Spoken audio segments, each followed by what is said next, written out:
A'udzu billahi minasyaitonir rajim. Bismillahirrahmanirrahim. Assalamualaikum warahmatullahi wabarakatuh. Alhamdulillahi rabbil alamin. Wassalatu wassalamu ala Rasulillah wa ala alihi wa sahbihi ajma'in. Amma ba'du. Sahabat muslim yang dirahmati oleh Allah Subhanahu wa taala.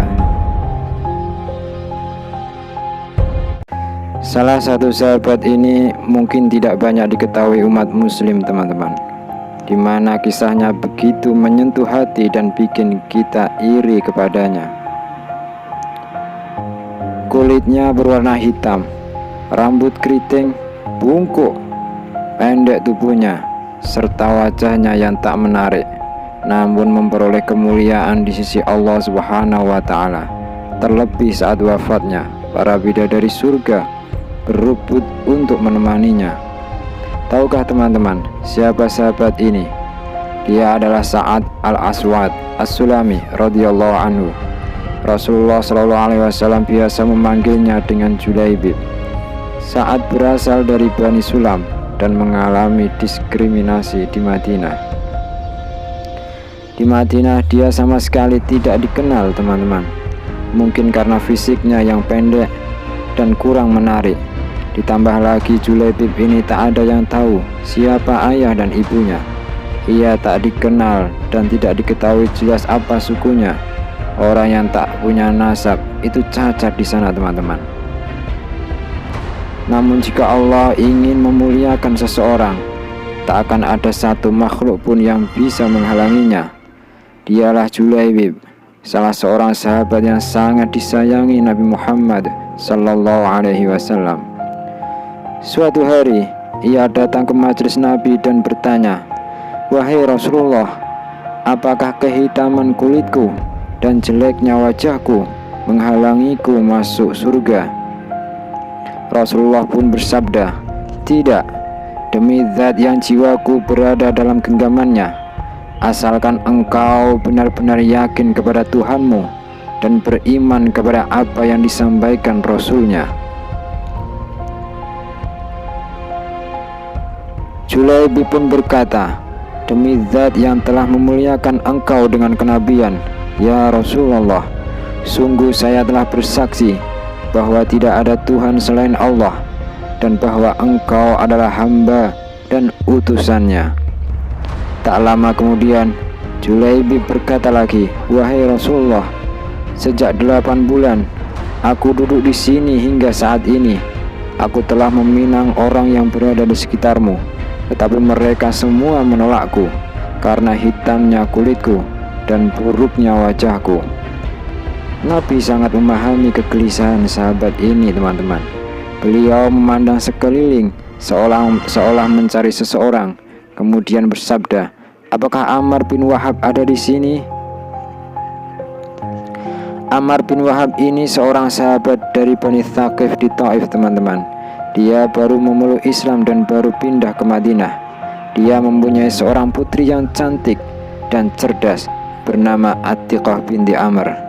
Di antara sahabat menjawab bahwa Ammar tidak hadir dalam majelis beliau saat itu. Beliau memandang kepada Julaibib dan bersabda, "Hei Julaibib, apakah kamu tahu rumahnya?" "Tahu ya Rasulullah," kata Julaibib. "Pergilah kamu ke rumahnya, ketuklah pintu rumahnya perlahan dan ucapkanlah salam. Apabila engkau telah masuk, katakan kepadanya, Rasulullah SAW telah menikahkan saya dengan putrimu." Julaibib pun bergegas memenuhi perintah Nabi. Ia pun berangkat ke rumah Ammar bin Wahab. Ketika berdiri di depan pintu rumahnya, mengetuk pintu, mengucapkan salam dan meminta izin masuk, dia mendengar kegembiraan di dalam rumah Ammar. Tapi tahukah apa yang terjadi, teman-teman?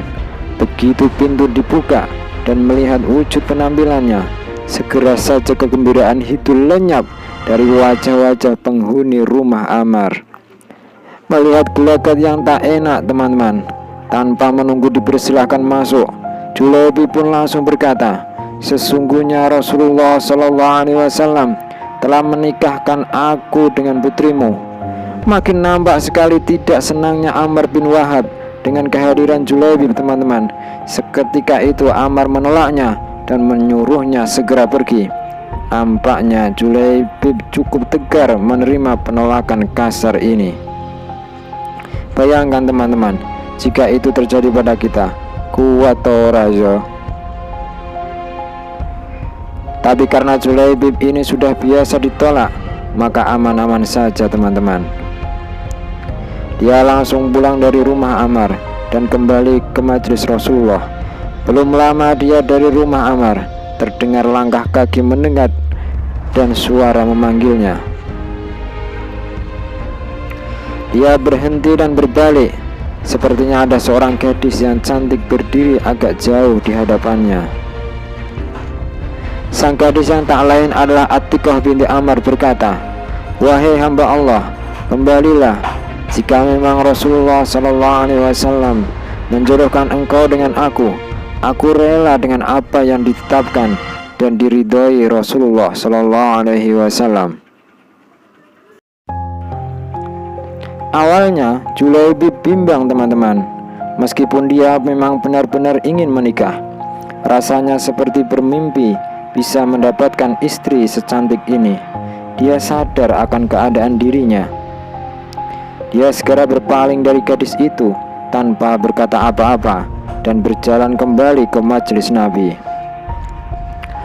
Atiqah menyeru kepada ayahnya, "Wahai ayah, waspadalah, jangan sampai wahyu Allah turun berkenaan penolakanmu terhadap Julaibib yang dihantar oleh Rasulullah SAW sendiri. Saya rela dengan ikhlas dengan apa yang dikehendaki Rasulullah. Pergilah kepada baginda sebelum terlambat." Setibanya di masjid, Julaibib memberitahukan apa yang terjadi, lalu bergabung dengan sahabat lainnya untuk mendengarkan pengajaran Nabi. Tetapi tak lama kemudian, datanglah Ammar bin Wahab dengan keadaan tergopoh-gopoh menghadap Nabi Muhammad SAW. Sebelum Ammar berkata, Nabi mendahulinya dengan bersabda, "Kamukah orangnya yang menolak apa yang dikehendaki oleh Rasulullah?" Ammar meminta maaf dengan penuh penyesalan. Dia berkata, "Benar ya Rasulullah, tetapi saya memohon ampunan kepada Allah. Saya menyangka dia telah berbohong dengan perkataannya. Kalau memang dia benar-benar, kami bersedia menikahkannya dengan putri kami, karena kami berlindung dari kemurkaan Allah dan kemurkaan Rasulnya." Begitu gembiranya Nabi dengan sikap Ammar ini, beliau memanggil Julaibib untuk mendekat, dan saat itu juga Ammar menikahkannya dengan putrinya Atiqah dengan mas kawin 400 dirham. Lantas Nabi bersabda kepadanya, "Pergilah kamu dan pergaulilah istrimu itu." Julaibib berkata, "Wahai Rasulullah, demi zat yang telah mengutus engkau dengan benar sebagai nabi, saya tidak mempunyai apa-apa sebelum saya meminta kepada teman-teman saya." Nabi akhirnya memerintahkan untuk meminta kepada 3 orang sahabat, yakni Utsman bin Affan, Abdurrahman bin Auf, dan Ali bin Abi Thalib. Mintalah masing-masing 200 dirham, maka mereka pasti akan memberinya, bahkan melebihkan pemberiannya. Julaibib melaksanakan perintah Nabi. Dia memang memperoleh uang yang cukup, bahkan berlebih untuk membeli belanja dan membayar maharnya. Keesokan harinya, dia pergi ke pasar untuk membeli keperluan dan hadiah untuk istrinya. Tetapi sebelum sempat membeli sesuatu, terdengar seruan untuk berjihad. "Wahai penunggang kuda-kuda Allah, berjihadlah!" Meskipun Julaibib dilema mendengar seruan itu, antara ikut atau tidak, akhirnya ia memilih untuk berjihad meninggikan kalimat Allah. Pupus sudah rencananya untuk membeli keperluan rumah tangga barunya. Hilang sudah bayang-bayang keindahan malam pertama dengan istrinya yang cantik, Atiqah binti Ammar. Dia memandang ke langit dan berkata, "Ya Allah, Tuhan langit dan bumi, Tuhan Muhammad sallallahu alaihi wasallam, sungguh hari ini aku akan memakai uang yang ada padaku untuk sesuatu yang dicintai Allah, dicintai Rasul-Nya, dan dicintai oleh orang-orang yang beriman." Uangnya dia belanjakan untuk membeli kuda, pedang, tombak, perisai, dan segala macam keperluan untuk berjihad di jalan Allah, termasuk perbekalannya. Agar wajahnya tidak dikenali, dia ikatkan kain serban di seluruh wajahnya. Dia juga memakai baju besi yang menutup seluruh tubuhnya kecuali kedua matanya.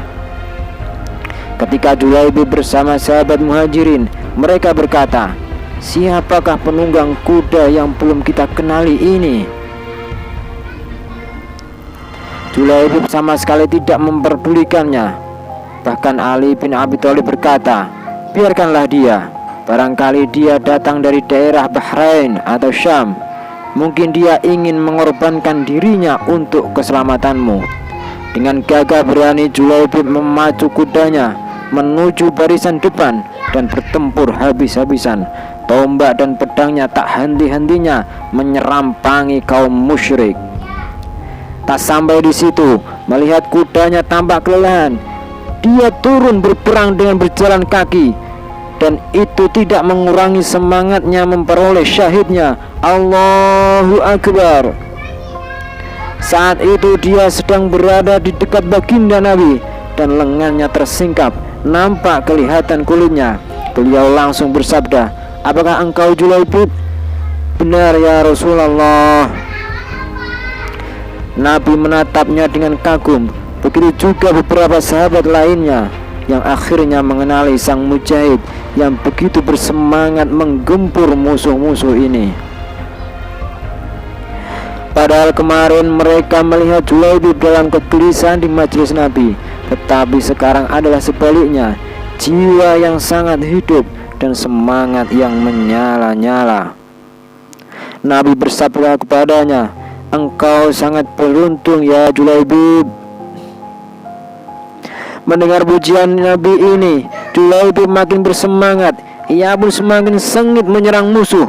Beberapa waktu berlalu, tiba-tiba terdengar seruan, "Julaibib telah gugur, Julaibib telah gugur syahid." Nabi langsung mendatangi tempat Julaibib, menemui syahidnya. Beliau mengangkat kepalanya, tapi besinya ditanggalkannya dan beliau meletakkan di pangkuannya.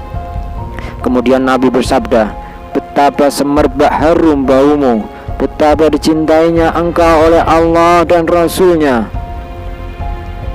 Beliau menangis, kemudian tertawa dan memalingkan wajahnya, lalu bersabda, "Demi Tuhan Ka'bah, Julaibib telah sampai di telaga."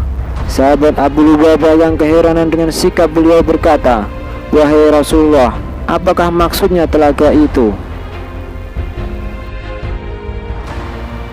Nabi bersabda, "Telaga yang diberikan Allah kepada Julaibib, yang luasnya antara San'a dan Basrah. Tempatnya dihiasi oleh mutiara dan permata. Airnya lebih putih daripada susu dan lebih manis daripada madu. Siapa yang minum sekali saja, ia tidak akan merasakan haus selama-lamanya. Itulah telaga Al-Kautsar." Abu Lubabah berkata lagi, "Wahai Rasulullah, aku melihat engkau menangis, lalu tertawa, kemudian memalingkan muka engkau." Kemudian Nabi menjelaskan, "Aku menangis karena rindu kepada Julaibib, dan aku tertawa karena melihat keadaannya di sisi Allah dan kemuliaannya di hadapannya. Sedangkan aku memalingkan mukaku karena aku melihat bidadari-bidadari yang menjadi istrinya turun saling berebut mendekatinya, sehingga terlihat betis-betis mereka. Aku merasa malu melihat pemandangan tersebut." Lalu Nabi memerintahkan seorang sahabat mengumpulkan barang-barang milik Julaibib, kuda, pedang, besi, tombak, perisai dan sisa perbekalannya, lalu memerintahkan sahabat untuk mengirimkannya ke rumah Amr bin Wahab. untuk diserahkan kepada istrinya Atiqah binti Amr. Beliau juga berpesan untuk Amr bin Wahab, Allah telah menikahkan Sa'ad As-Sulami dengan wanita-wanita yang lebih baik daripada putrimu. Beginilah hikmah kisah sahabat yang mengutamakan Allah dan Rasulnya dan berjihad di jalannya melebihi dari segalanya. Ia memilih berjihad di medan perang dan mengorbankan malam pertama dengan istri yang cantik demi meraih kemuliaan di sisi Allah. Rasulullah sallallahu alaihi wasallam berpesan dalam khutbah wada, "Ya ayyuhan nas, ala inna rabbakum wahid wa inna abakum wahid, ala la fadla li arabiyyin ala ajamiyyin wala li ajamiyyin ala arabiyyin wala li ahmar ala aswad wala aswad ala ahmar illa bittaqwa." Aballaghtu? Wahai manusia, sungguh Tuhan kalian adalah satu dan Bapak kalian juga satu, yaitu Adam. Ketahuilah, tidak ada kemuliaan orang Arab atas non-Arab, dan tidak pula orang non-Arab atas orang Arab. Begitu pula orang berkulit merah tidaklah lebih mulia atas orang yang berkulit hitam, dan tidak pula yang berkulit hitam atas orang yang berkulit merah, kecuali dengan takwa. Sudahkah aku menyampaikan hal ini? Hadis riwayat Ahmad. Semoga bermanfaat. Wallahu a'lam.